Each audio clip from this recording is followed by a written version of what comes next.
नमस्कार साथियों।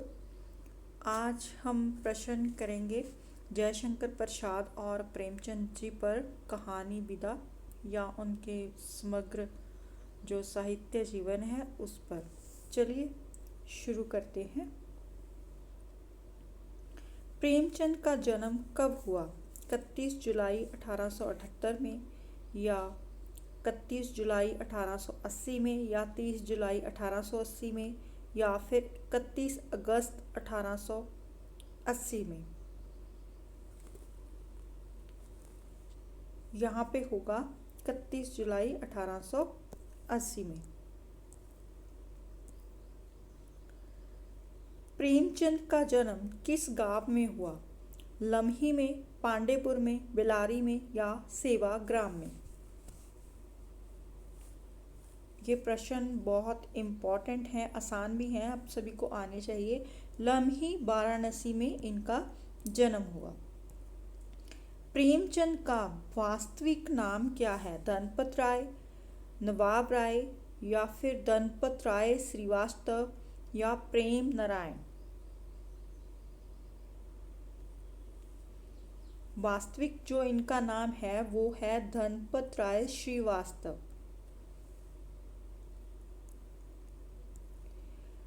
प्रेमचंद का पहला उपनाम उर्दू में लिखने के लिए क्या था? प्रेमचंद, नवाब राय, मुंशी प्रेमचंद या फिर धनपत राय? ये क्वेश्चन दो तरह से फॉर्म होकर आ सकता है। पहला कि प्रेमचंद का पहला उपन्यास प्रेमचंद का पहला उपनाम क्या था? या आ सकता है कि प्रेमचंद उर्दू में किस नाम से लिखते थे। दोनों तरह से ये प्रश्न आपके लिए आ सकता है। तो इसका उत्तर होगा नवाब राय। पहला उपनाम भी इनका यही था, या कह सकते हैं कि उर्दू में इस नाम से लिखते थे। प्रेमचंद ने प्रेमचंद नाम किसके सुझाव पर रखा था? महावीर प्रसाद द्विवेदी के, दया नारायण निगम के, रामचंद्र शुक्ल के या बनारसी दास चतुर्वेदी के?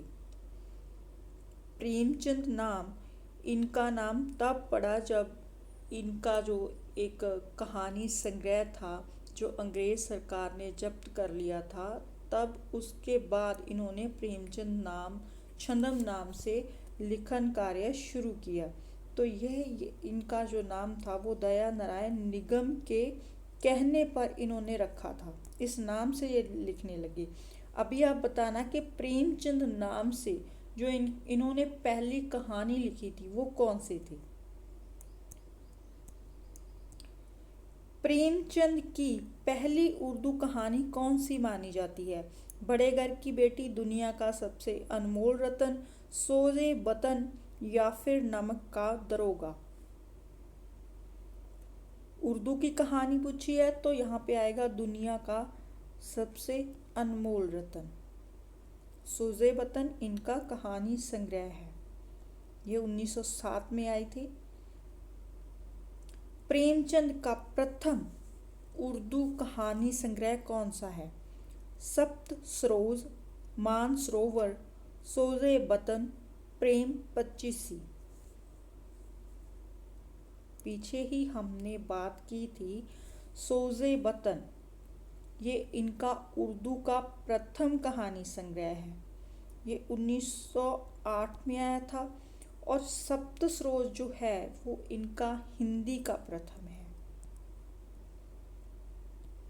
प्रेमचंद की पहली हिंदी कहानी कौन सी मानी जाती है? पंच परमेश्वर, बड़े घर की बेटी, सौत, परीक्षा?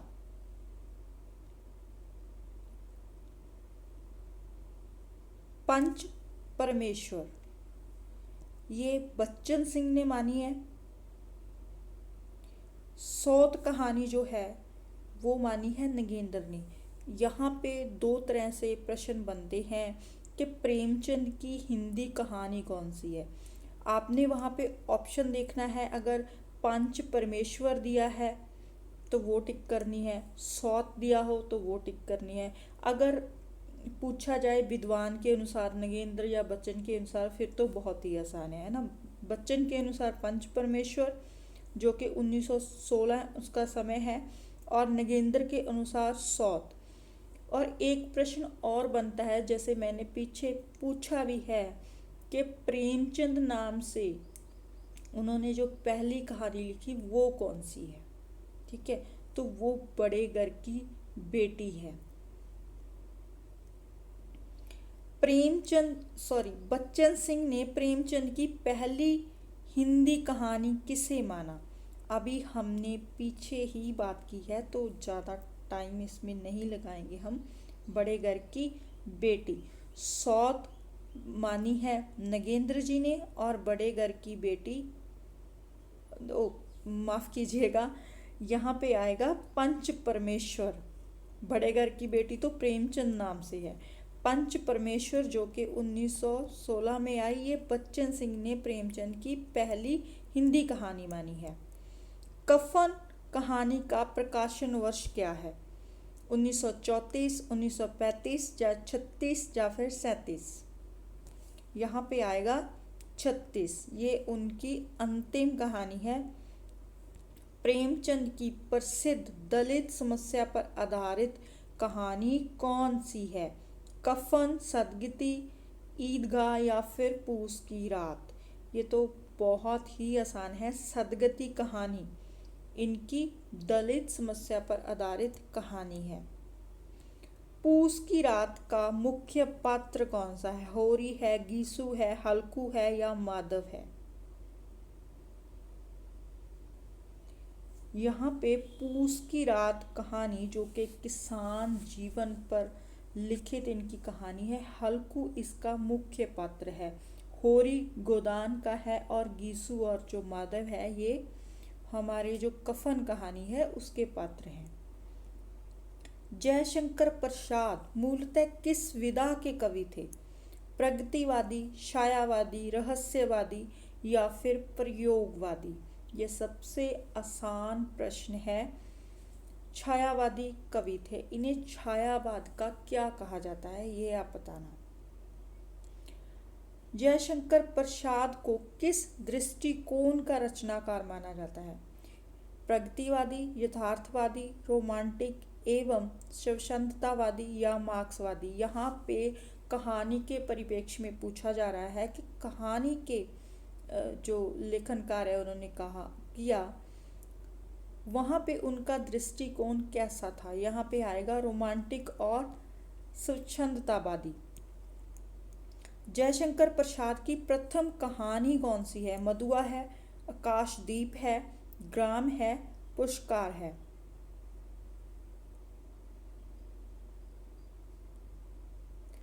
प्रथम उनकी जो कहानी है वो है ग्राम। इसका समय काल कहीं कहीं 1911 भी दिया हुआ है और कहीं कहीं 1912 भी दिया हुआ है। आप ऑथेंटिक बुक से इसे चेक कर सकते हैं। ग्राम कहानी किस पत्रिका में प्रकाशित हुई थी। सरस्वती में, इंदु में, माधुरी में या फिर हंस में। ये इंदु पत्रिका में प्रकाशित हुई थी। जयशंकर प्रसाद का पहला कहानी संग्रह कौन सा है।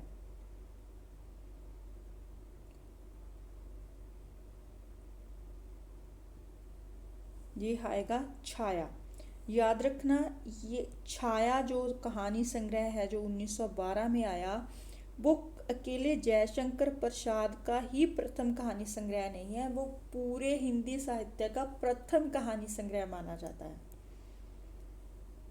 जयशंकर प्रसाद की अंतिम कहानी कौन सी मानी जाती है। आंधी है, सालवती है, पुरस्कार है या गुंडा है।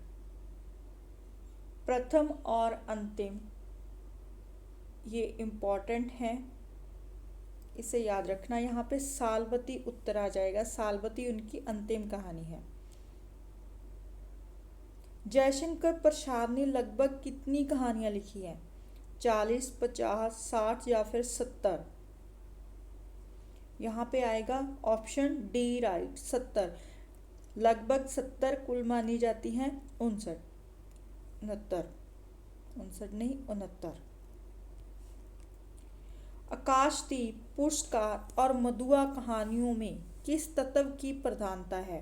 हास्य की, कर्तव्य और प्रेम का द्वंद्व, राजनीति, व्यंग्य, किसान जीवन। आकाशदीप, पुरस्कार और मधुआ जैसी कहानियों में कर्तव्य और प्रेम का द्वंद्व है। आकाशदीप कहानी अगर आपने पढ़ी हो तो इसमें देखा है कि जो पात्र है, नायिका है, उसके पिता की जिसने हत्या की होती है वो उसी से प्रेम कर बैठती है ना। वो उसे बदला भी लेना चाहती है लेकिन उसे प्रेम हो जाता है उससे। तो कर्तव्य और प्रेम का द्वंद्व इन कहानियों में देखा जा सकता है। प्रेमचंद के पिता का नाम क्या था? मुंशी अजायब राय, मुंशी देवी प्रसाद, मुंशी रामचंद्र या फिर मुंशी शिव प्रसाद।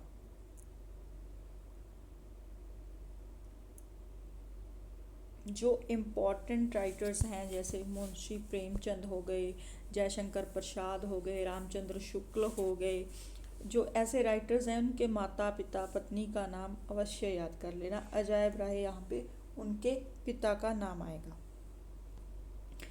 प्रेमचंद की माता का नाम क्या था? आनंदी देवी, कौशल्या देवी, धनिया देवी या सवित्री देवी।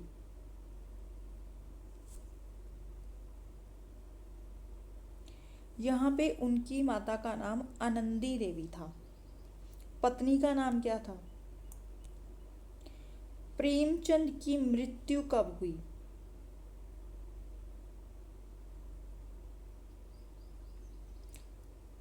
ऑप्शन ए 8 अक्टूबर 1936, 10 अक्टूबर 1937, 8 सितंबर 1936 या 12 अक्टूबर 1936।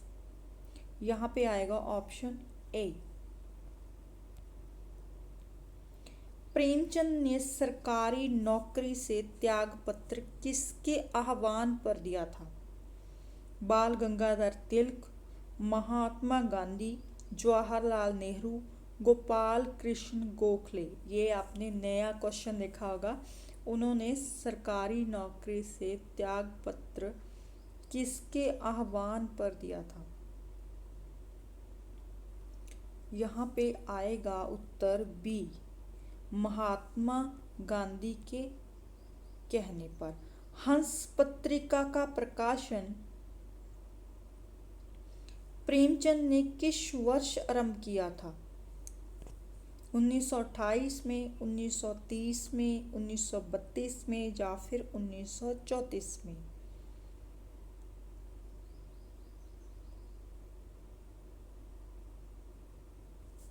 ऑप्शन बी 1930 से उन्होंने आरंभ किया था। प्रेमचंद का अंतिम पूर्ण उपन्यास कौन सा है? कर्मभूमि, रंगभूमि, गोदान या फिर गबन। अधूरा तो हमें पता है, मंगलसूत्र है ना। किसने पूरा किया था वो बताइएगा। यहाँ पे ऑप्शन आएगा सी 1936 में गोदान, जो अंतिम पूर्ण प्रसिद्ध उनका उपन्यास था। इसे महाकाव्य भी कहा जाता है, ग्रामीण जीवन का या फिर कह सकते हैं किसान जीवन का। बच्चन सिंह ने इसे पुकारा था इस नाम से। ये हमारा लास्ट नहीं और भी है आगे।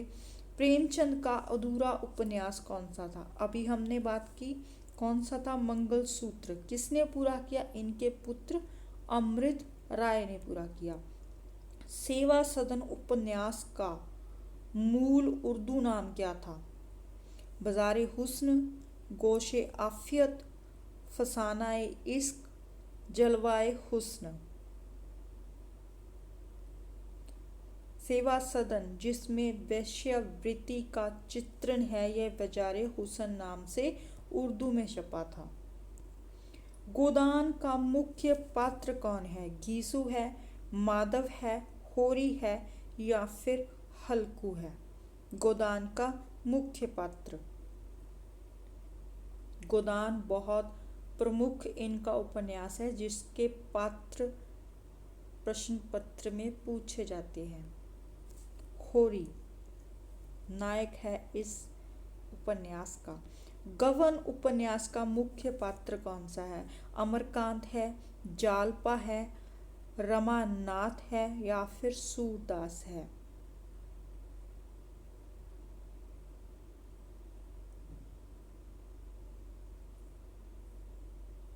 यहाँ पे ना ऑप्शन दो आ सकते हैं। जालपा और रमानाथ दोनों ही इस उपन्यास के पात्र हैं। यहाँ पे अगर नायक पूछा जाए तो फिर रमानाथ ही आएगा। अगर पात्र पात्र तो दोनों ही हैं। ठीक है। रंगभूमि उपन्यास का मुख्य पात्र कौन है? होरी है, सूरदास है, अमरकांत है, जुम्मन शेख है। होरी तो आपने पीछे ही पढ़ा कि ये गोदान का है, तो ये ऑप्शन कट हो गया। ठीक है, ये इनकी कहानी का पात्र है, ये भी कट हो गया। सूरदास जो है वो सॉरी ये रंगभूमि है, सूरदास ही आएगा। कर्मभूमि का है अमरकांत। रंगभूमि सूरदास जो कि एक अंधा व्यक्ति है। प्रेमचंद को किस उपाधि से जाना जाता है? हिंदी साहित्य के शेक्सपियर सम्राट, उपन्यास सम्राट, राष्ट्र कवि, महाप्राण। इनको कहा जाता है कथा सम्राट, उपन्यास सम्राट, है ना। बांग्ला साहित्यकार ने इन्हें ये उपाधि दी थी। जयशंकर प्रसाद का जन्म कब हुआ था? 30 जनवरी 1899 या 30 जनवरी 1890, 31 जनवरी 1899, 31 जनवरी 1890। यहाँ पे ऑप्शन ए आ जाएगा। सॉरी मैंने टिक ही नहीं किया। वाराणसी या काशी कह सकते हैं, यहाँ पे इनका जन्म हुआ था। जयशंकर प्रसाद के पिता का नाम क्या था? बाबू हरिश्चंद्र, बाबू देवकी प्रसाद, बाबू देवी प्रसाद साहू, बाबू शंभूनाथ। यहाँ पे आ जाएगा ऑप्शन सी, बाबू देवी प्रसाद साहू। जयशंकर प्रसाद का निधन कब हुआ?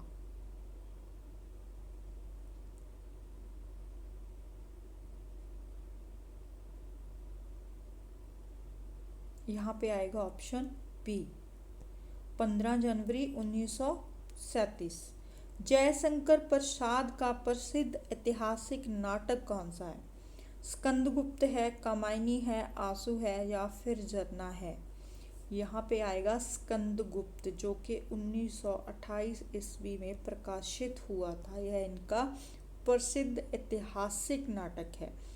इसी नाटक में इन्होंने पाश्चात्य और भारतीय जो नाट्य नियम हैं या रंगमंच हैं उसको हम कह सकते हैं कि मिश्रण रूप से प्रस्तुत किया था। उन कलाओं को मिश्रित, पाश्चात्य और भारतीय कलाओं का मिश्रण करके इस नाटक की रचना की थी।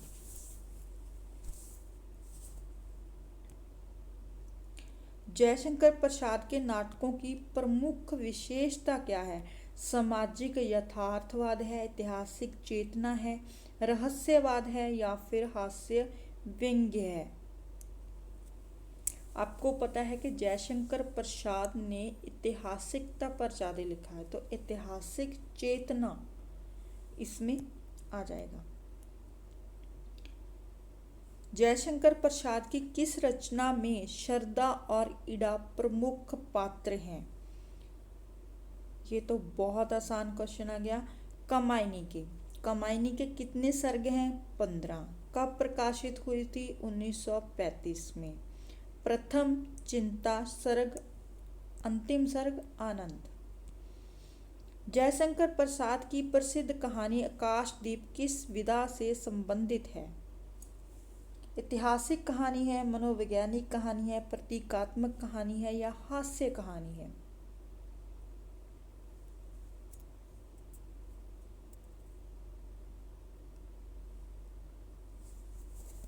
यह एक प्रतीकात्मक कहानी है। जयशंकर प्रसाद को हिंदी साहित्य में किस रूप में विशेष ख्याति मिली है? केवल कवि, केवल नाटककार, कवि, नाटककार, कथाकार और उपन्यासकार, कवि और आलोचक, केवल आलोचक। ये केवल वाले तो सारे कट जाएंगे, सी आ जाएगा, है ना। इन्होंने काव्य भी लिखा, नाटक बहुत अच्छे हैं इनके, कहानियाँ भी लिखी, कहानी और नाटक में तो इनके नाम से युग है ना। ते उपन्यास भी लिखे इन्होंने 3। चलिए, ये हमारा लास्ट क्वेश्चन था। उम्मीद है कि आपको प्रश्न अच्छे लगे होंगे। आगे भी हम जब भी हमें मौका मिलेगा हम ऐसे ही प्रश्न लाने का प्रयास करेंगे। क्लास को लाइक करना, शेयर करना, नए हो तो चैनल पर तो प्लीज़ चैनल को सब्सक्राइब करना। धन्यवाद।